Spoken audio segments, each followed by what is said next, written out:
I can't even have 2 minutes. So, Morgan, you all know. Our goal is to match Beauty and the Beast, and you know which side of that I have.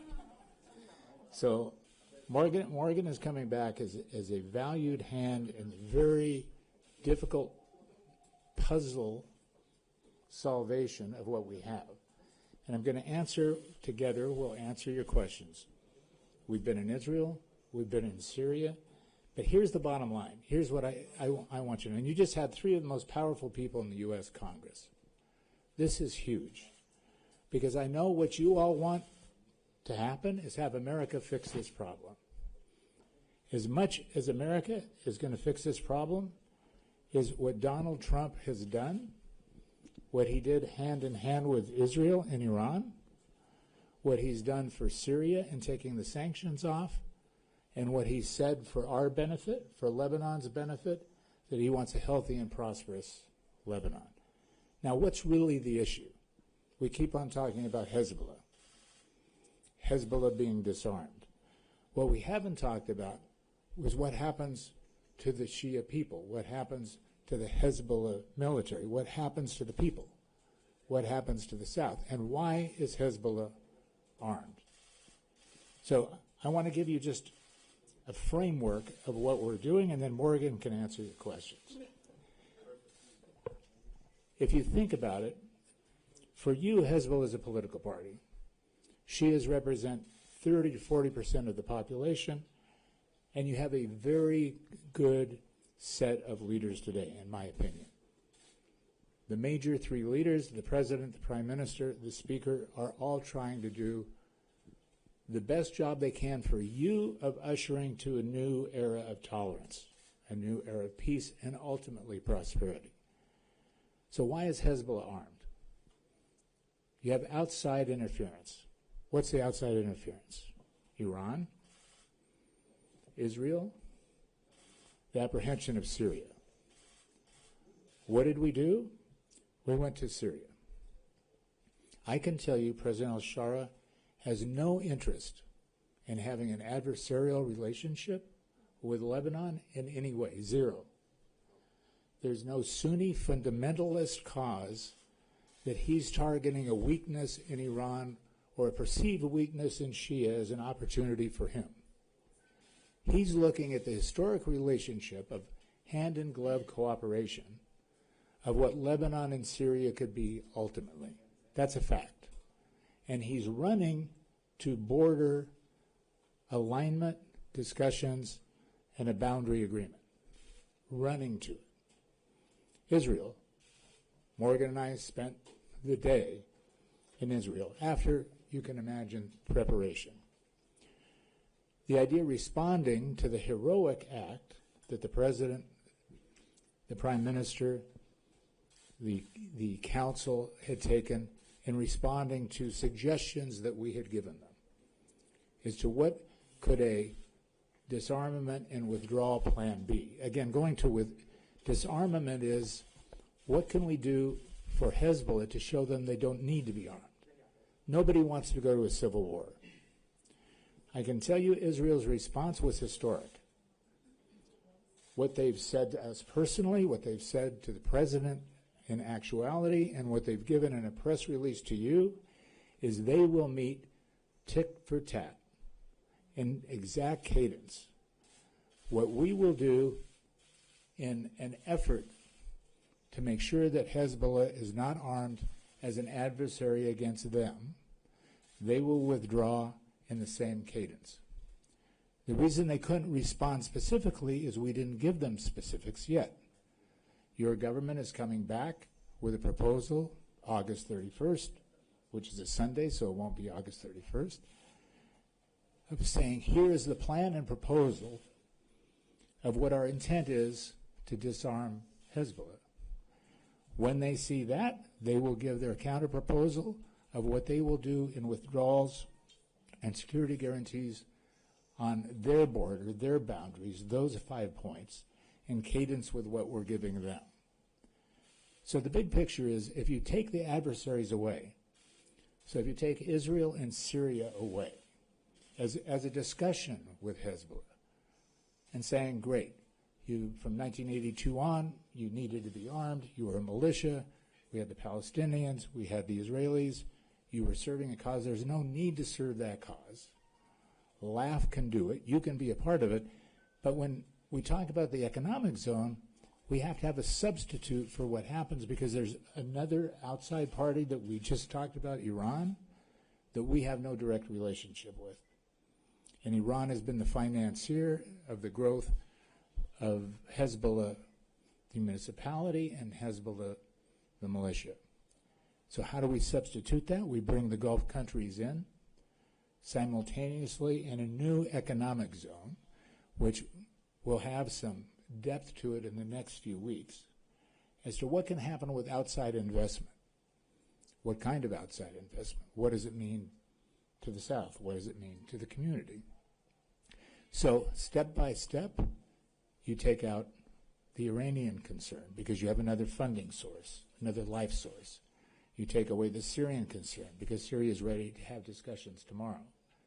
You take away the Israeli court. You haven't spoken, by the way, to Israel since 1949. This is insanity. And I'm not even going to go towards the fact that eventually you're going to have to speak to Israel. Whether it's a deconfliction, whether it's normalization, whether it's ultimately a peace agreement, there's only one road to ultimate peace and prosperity in this region, and that's for everybody to speak with each other and for America to vanish from this scene. So with that, I'll allow questions. Morgan can take that over. One question, and then we're going to have to wrap things up. Over here, please. Thank you.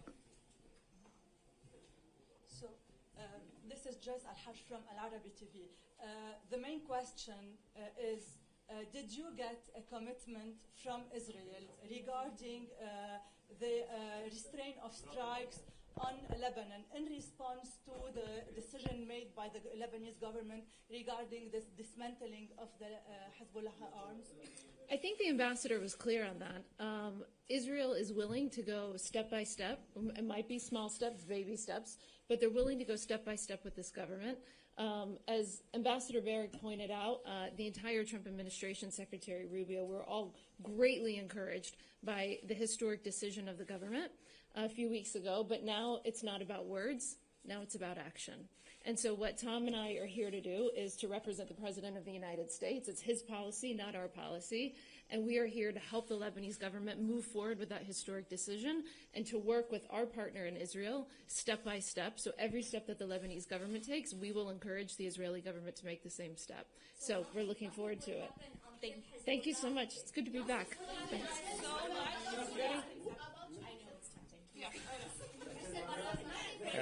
Wait.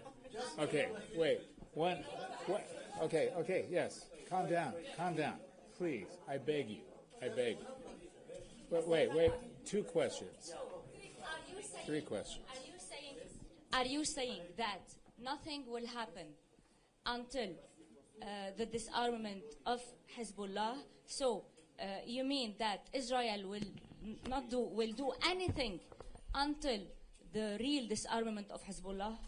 Never any step? Because last time you said that you will work on a step from the Israeli side. Yes, so it's a good question. Let me be more clear. What the Israelis are saying is they will meet step by step whatever our disarmament plan is. When I say our, I'm speaking about Lebanese, right? That on August 31st, we're coming back with some plan. I don't know what it is. LAF and your government are coming back with a plan saying our proposal to Hezbollah as to how to disarm them, which is not necessarily militarily, right? They're not talking about going to war. They're talking about how do we convince Hezbollah to give up those arms, and what does that mean? We don't know because there's no Lebanese plan at the moment. They've done a very good job south of the Litani in this very confused setting. Remember, we had this November 2024 agreement that nobody abided by, right? So we talk about a cessation of hostilities agreement, which is still in effect, but nobody's paying attention. So what will happen now? Why do I think this is, why personally am I hopeful? Your government did something amazing, which is took 11 points and said, we as a government will commit to do these things. The first major step of that is we will ask LAF to prepare an agreement on how Hezbollah can be disarmed, which will be submitted to us for approval. We haven't seen it. They haven't seen it. It hasn't been submitted. What Israel has now said, which is historic, is we don't want to occupy Lebanon. We're happy to withdraw from Lebanon. And we will meet those withdrawal expectations with our plan as soon as we see what is the plan to actually disarm Hezbollah. So it's words on both sides, but those words are super important because we're getting towards that narrow alley of action, and that's where we are at the moment. I want to ask you regarding the economic zone, but what mechanism could such a plan realistically be implemented? So if you think about how do we solve all these issues amongst all of us? Hope is a great thing, but hope fades quickly, right? So with me, you're going to get frustrated with me if I'm up here for another 6 months saying it's going to happen, it's going to happen, it's going to happen. Exactly. You'll say, well, let's move from America to France. Let's go from France to Germany. Let's go from Germany to Saudi Arabia. Let's go some outside source. The only thing that works is the hope of prosperity. So we have to have money coming into the system. The money will come from the Gulf. Lebanon, for all the reasons we know, has always had that historic ability to harness enterprise, business, banking. You know, they're working on a gap law. They're working on a new central bank. They're working on a correspondent banking system. They're working on the port. They're working on logistics. We need to speed that program. Qatar and Saudi Arabia are partners and willing to do that. And saying for the South, if we're asking a portion of the Lebanese community to give up their livelihood, because when we say disarm Hezbollah, we have 40,000 people that are being paid by Iran to fight. What are you going to do with them? You want to take their weapons and say, by the way, good luck, go plant more olive trees? It can't happen, right? We have to help them.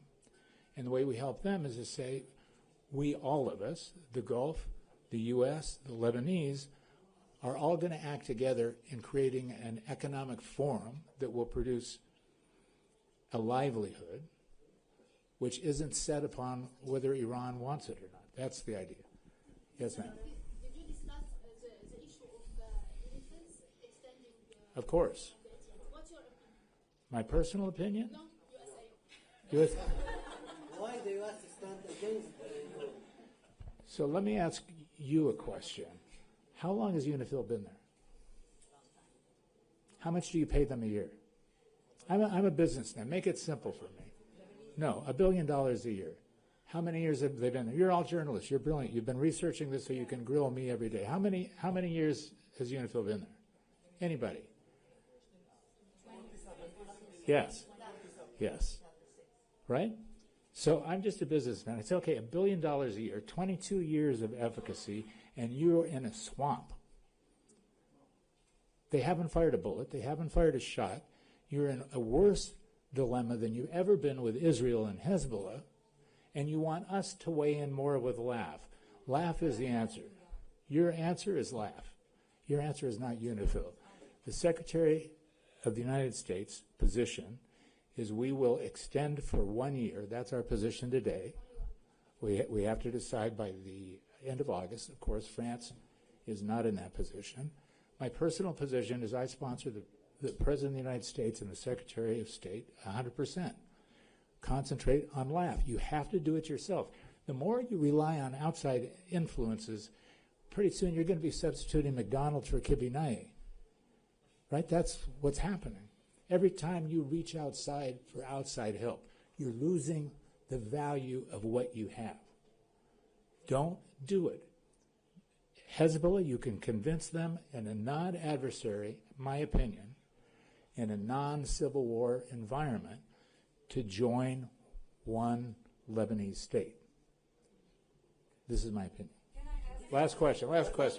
You guys are wearing me out. I only want question. You have talked about Syria, Israel, and Tehran.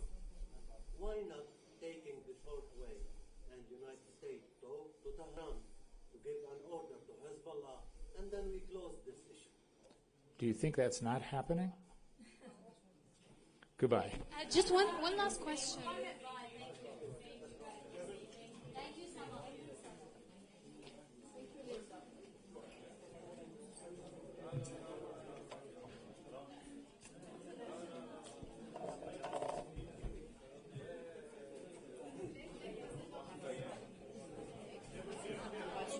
بعد شوي في بيان، اوكي؟